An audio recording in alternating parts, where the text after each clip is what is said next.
A gente já viu algumas aplicações na aula passada.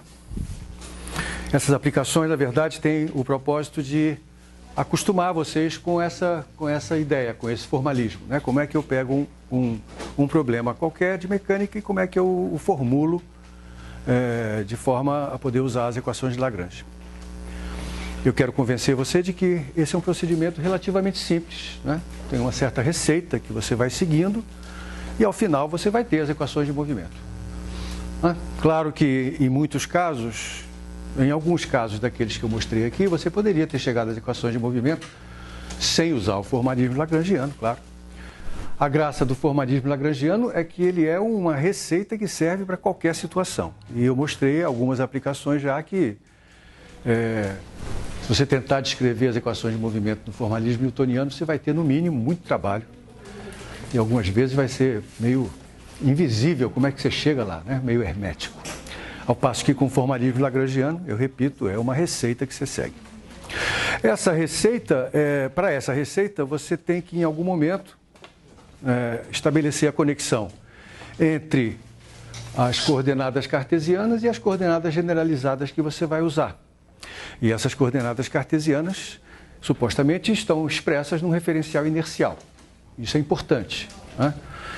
Na hora que você escreve a expressão da energia cinética e da energia potencial em coordenadas cartesianas num referencial inercial, esse é o ponto de partida. E a partir daí você usa as relações entre as coordenadas generalizadas que você está usando e as coordenadas cartesianas para reescrever a função lagrangiana em termos das coordenadas generalizadas, e nesse passo você pode se libertar da exigência de fazer isso tudo no referencial inercial. Nós mostramos isso explicitamente no último exemplo da aula passada, né? Onde nós discutimos o movimento de um bloco que desliza sobre uma rampa que é móvel, e a coordenada generalizada que importava para a solução do problema, e o problema era quanto tempo demora para esse bloco escorregar até o fim da rampa, essa coordenada era medida no referencial da rampa, e a rampa é um referencial não inercial. E a gente viu que, se a gente seguir a receita corretamente, a equação de movimento que resulta ela já está escrita automaticamente nesse referencial não inercial, sem que a gente precise levar em conta explicitamente as forças ditas inerciais ou fictícias que são necessárias para que a gente possa usar o formalismo newtoniano no referencial não inercial. Eu vou continuar com essas aplicações no início da aula e vou terminar com comentários bastante gerais sobre o papel da formulação lagrangiana e o que ela nos aporta de conhecimento novo ou de visão mais profunda sobre certos temas que são vitais na mecânica, em particular sobre as leis de conservação. E nós vamos terminar com o teorema de Noether e a função hamiltoniana. Antes de começar a desenvolver a próxima aplicação, eu gostaria de fazer um pequeno intervalo matemático aqui para lhe mostrar de que maneira as coordenadas esféricas, ou melhor, os vetores unitários associados às coordenadas esféricas, se relacionam com os vetores unitários nas coordenadas cartesianas, tá? Muitas vezes a gente pressupõe que você domina isso, mas eu prefiro gastar um tempinho para mostrar isso com um certo detalhe, para que as coisas não apareçam jogadas na sua frente. Então, aqui está um sistema de coordenadas cartesiano, e eu embuti dentro dele as coordenadas esféricas, que são o tamanho do vetor posição, a distância do ponto que eu estou localizando até a origem, e esses dois ângulos, o ângulo θ que o vetor posição faz com o eixo z, orientado desta forma, do eixo z para o vetor posição, o ângulo φ, que é o ângulo que faz a projeção do vetor posição sobre o plano horizontal com o eixo x, orientado dx para essa projeção. E aqui eu desenhei visões parciais. Então, a visão lateral, aqui está o eixo z, aqui está o vetor posição, aqui está o ângulo θ. E a mesma coisa aqui no plano horizontal, aqui está o eixo x, o eixo y, a projeção do vetor posição sobre o plano e o ângulo φ. E, é claro, os vetores unitários θ e φ. Né? Então, a nossa primeira brincadeira é tentar encontrar qual é a conexão entre esses vetores unitários θ e φ e os vetores unitários x, y, z das coordenadas cartesianas. Claro que o vetor unitário R chapéu, eu não estou desenhando aqui. Né? Muito bem. Então, como é que eu vou fazer isso? Vamos olhar aqui para o vetor unitário φ. Vamos ver como é que eu posso exprimir esse vetor unitário φ em termos dos vetores unitários x chapéu e y chapéu. Tá? Então, eu quero projetar φ, o vetor unitário φ, na direção x e na direção y. Tome cuidado que as direções x e y estão aqui colocadas de uma forma não muito usual. Eu estou simplesmente representando isso aqui como se eu estivesse olhando de cima, né? Por isso que o meu eixo x está apontando para baixo e o y apontando para a direita. Né? Então, a projeção, primeiro, o módulo do vetor unitário φ é quanto? 1. É por isso que ele é um vetor unitário, não é verdade? E como é que eu determino qual é a projeção desse vetor unitário em qualquer um desses dois eixos? Por exemplo, sobre o eixo y. Do quê? De qual ângulo? Como é que você sabe que é o ângulo φ? Porque o que interessa é esse ângulo aqui, não é isso? Se você quer usar o cosseno, você está interessado nesse ângulo. O vetor é perpendicular à projeção. Esse vetor é perpendicular a essa projeção, verdade? E esse aqui, ele é perpendicular a esse outro ângulo, a esse outro lado do ângulo φ. Então eu tenho esse ângulo aqui tem lados mutuamente perpendiculares a esse, não é? E se tem lados mutuamente perpendiculares, ele é igual. Eles são iguais. Tá certo? Então a projeção do vetor unitário φ sobre o eixo y é módulo de φ chapéu, que é 1, vezes o cosseno de φ. Tá certo isso? Então eu posso escrever que φ chapéu é igual. Eu vou deixar um espaço aqui para a projeção em x. E aqui aparece cosseno de φ y chapéu. E qual é a projeção desse mesmo vetor sobre o eixo x? Menos seno de φ, porque ele aponta ao contrário do vetor unitário. Muito bem. Ótimo. Agora vamos ver quais são as projeções do vetor unitário θ. O vetor unitário θ vai ter projeção em z, mas ele vai ter projeção sobre o plano xy também. Vamos primeiro pensar na projeção dele no eixo z. Como é que eu projeto ele no eixo z? Aqui está uma reta paralela ao eixo z. Este ângulo aqui é igual a este, ó. Tem um nomezinho em geometria, né, que a gente dá a esses dois ângulos. Você lembra desse nomezinho? São chamados alternos internos, né? Então esses dois ângulos são iguais por serem alternos internos. E esse aqui é o complemento de φ. Né? E se eu vou projetá-lo, então, na direção desta reta, eu vou usar o cosseno do complemento, que é igual ao seno. E mais, ele aponta para baixo, né? Como chamou a atenção ali o nosso colega. Então aqui eu vou ter menos seno θ, z chapéu. Bom, e as projeções em x e y? Bom, se eu usei o seno para fazer a projeção em z, eu vou usar o cosseno para fazer a projeção sobre o plano xy. Então vai aparecer aqui a projeção sobre o plano xy. E essa projeção, quando eu olho de cima, ela vai ter a mesma direção da projeção do vetor posição. Né? Então, para projetar essa projeção sobre os eixos x e y, eu vou ter que multiplicar por cosseno de φ num caso, pelo seno de φ no outro, com sinais positivos. Está claro isso? Então, eu vou escrever que a projeção x vai ser cosseno θ, cosseno φ, x chapéu. E a projeção em y vai ser cosseno θ, seno φ, y chapéu. Aí estão, portanto, as projeções, né? Ou melhor, está a conexão entre os unitários θ e φ chapéu e os unitários x, y e z de um sistema cartesiano. Está faltando o vetor R chapéu, né? Quais são as projeções do vetor R chapéu? Toma cuidado, é o vetor R chapéu, não é o vetor R. Você está me dizendo quais são Você está me dizendo que o vetor posição R tem por componente x, x chapéu, mais y, y chapéu, mais z, z chapéu. E eu concordo com você. Mas a minha pergunta é quais são as componentes do vetor R chapéu. Eu poderia, por exemplo, dividir isso aí pela norma do vetor R, claro. Né? Mas será que tem uma maneira mais simples de eu relacionar esse vetor R chapéu com os vetores θ, φ e z chapéu?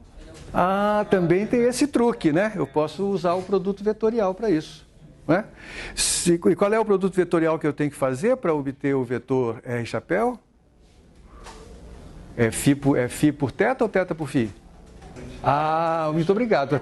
Mas claro que tem uma maneira muito mais rápida de você fazer isso. Olha só, o vetor R chapéu, quando eu o projeto na direção z, por exemplo, basta multiplicar pelo cosseno de θ, o seu módulo, que é 1.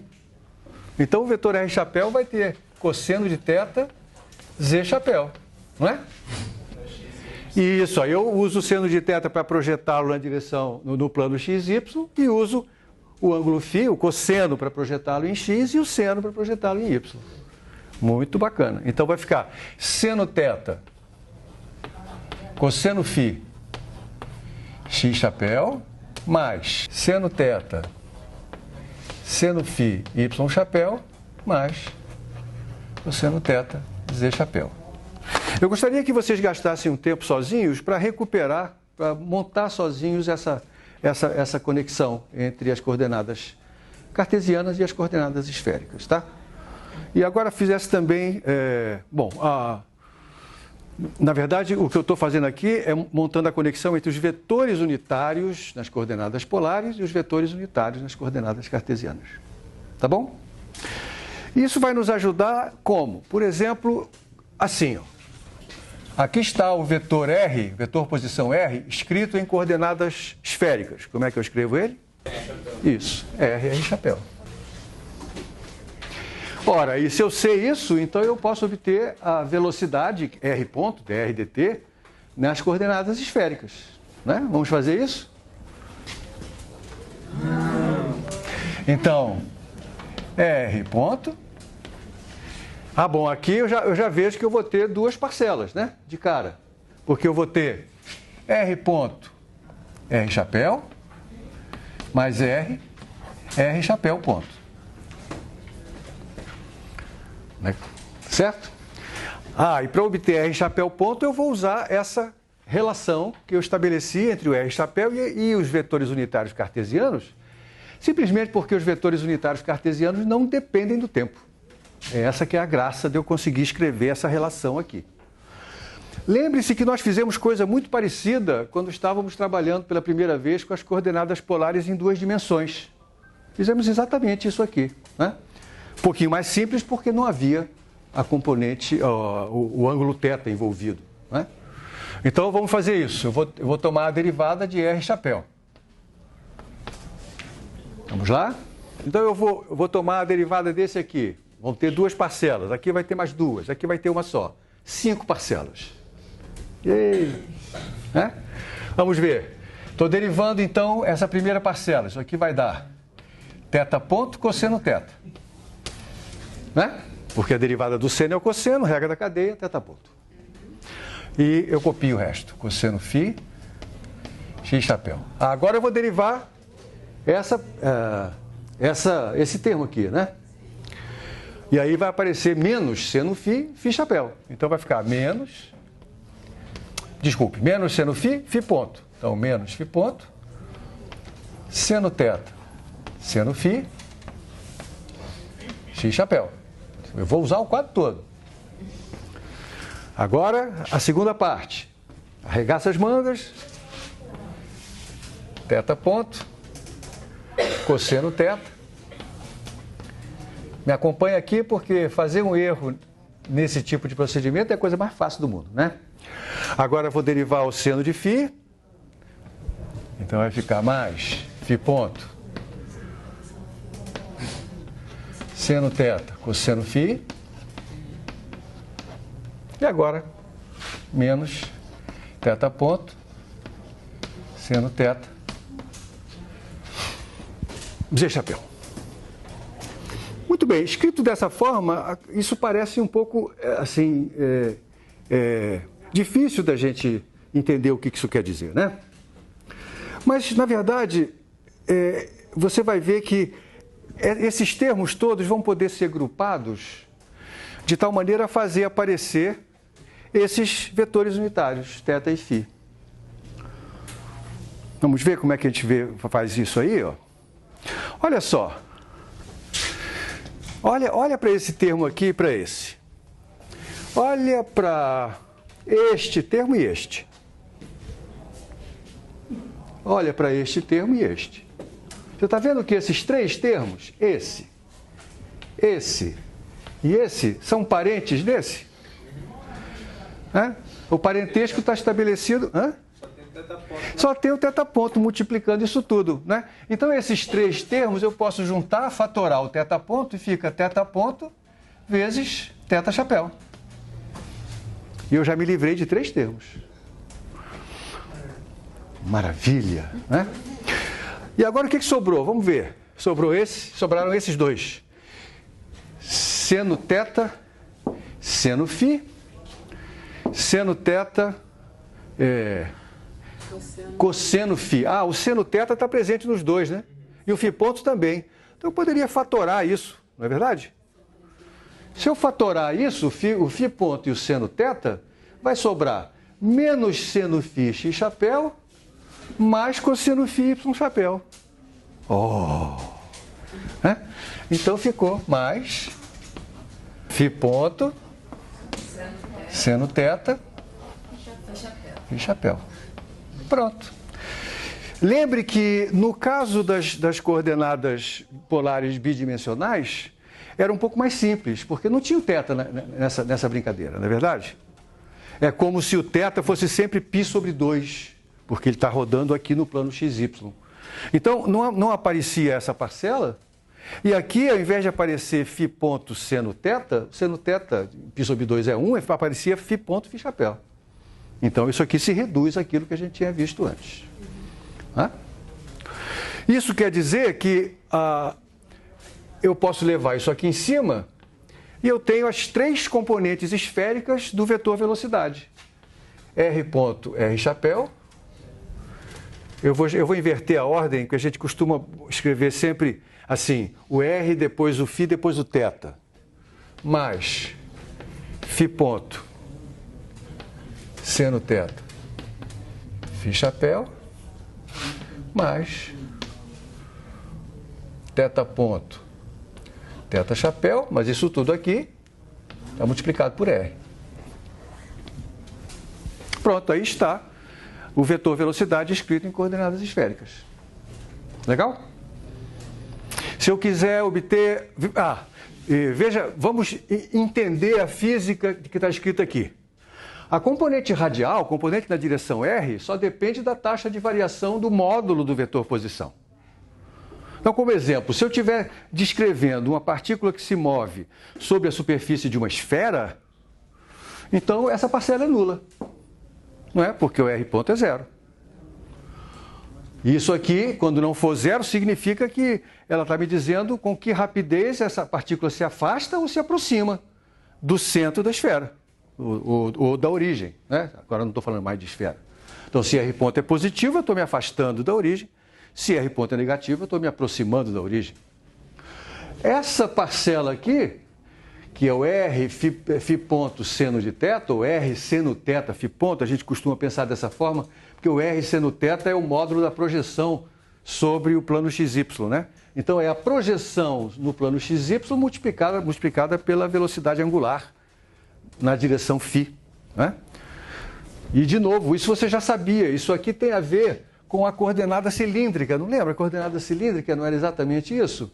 Essa distância na vertical até o eixo Z. Então, essa coordenada cilíndrica vezes o φ ponto é a parcela, ou a componente da velocidade, na direção de φ chapéu. Até usamos isso na aula passada, né?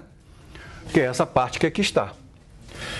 Então, isso aqui está nos dizendo a componente na direção de girar em torno do eixo Z. Ao passo que esta última parcela, veja, R θ ponto, o ômega R, né? Está na direção de θ chapéu, está dizendo a velocidade com que ele está se movendo nessa direção aqui, girando, né, em torno de um eixo que seja ortogonal ao eixo, ao vetor posição e passando pela origem. Então, nós temos essas três parcelas que têm a ver com as componentes físicas do vetor velocidade nessas três direções diferentes. Sim, e para que serve isso? Serve, por exemplo, para a gente resolver nossa próxima aplicação.